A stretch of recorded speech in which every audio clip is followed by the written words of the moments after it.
Zimbabwe became independent in 1980, and it was a colonial power under Britain. When in 2000 the land reform process in Zimbabwe started, and we lost overnight everything that we had lived for and worked for all our lives. The Bible says that if a man takes your coat, you must give him your tunic as well, so we adopted the policy that if a man steals your farm, teach him how to farm.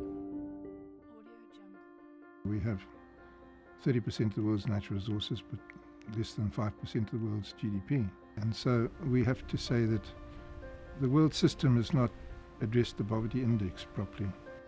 I thought, well, I wonder, let me go and have a look and see how my father farms. I sat down, I said, Father, these are your plants and this is your soil. Will you show me how to farm your way? And I noticed that there's no inversion tillage in natural creation.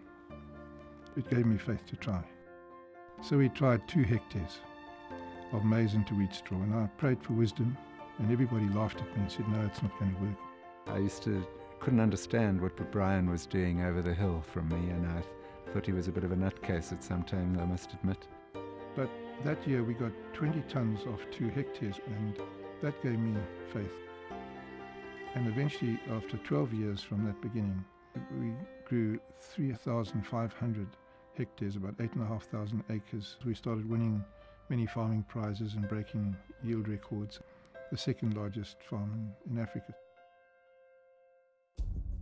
I felt that God said to me, I haven't given you the system for yourself, but for the poor people of Africa.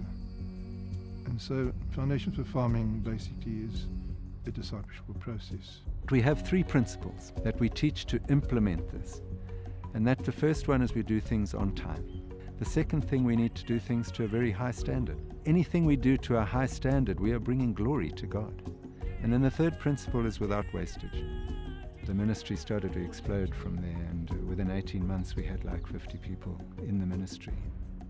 The then Minister of Education gave us a mandate to take Foundation for Farming and the biblical principles that go with it into all the schools. The headmaster of the local primary school across the river came and asked us to put in a plot and teach the children.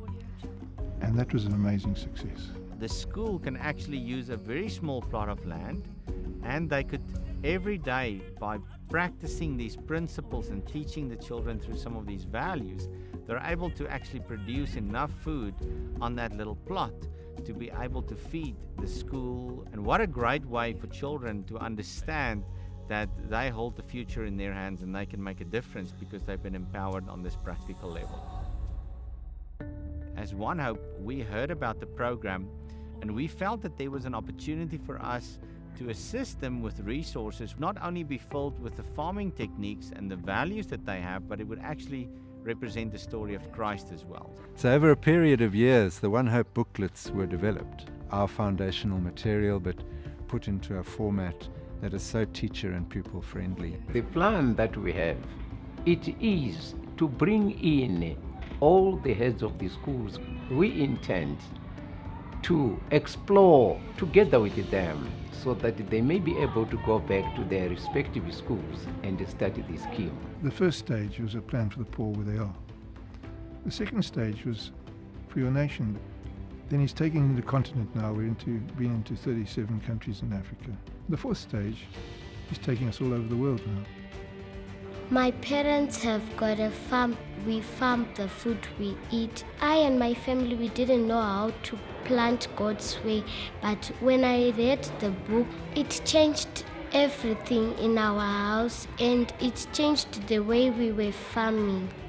I think the nation has been through so many trials and so many hardships. It's a perfect opportunity to bring communities within the nation hope. Can you imagine a new crop of school children coming out and they all have a love for Jesus as they leave school? They all have a love for the land. It would turn around agriculture in this country in one season. I firmly believe that. We'd go from importers to net exporters in one season. They are the people we need to get to. They're the next generation. They're the next leaders of Africa.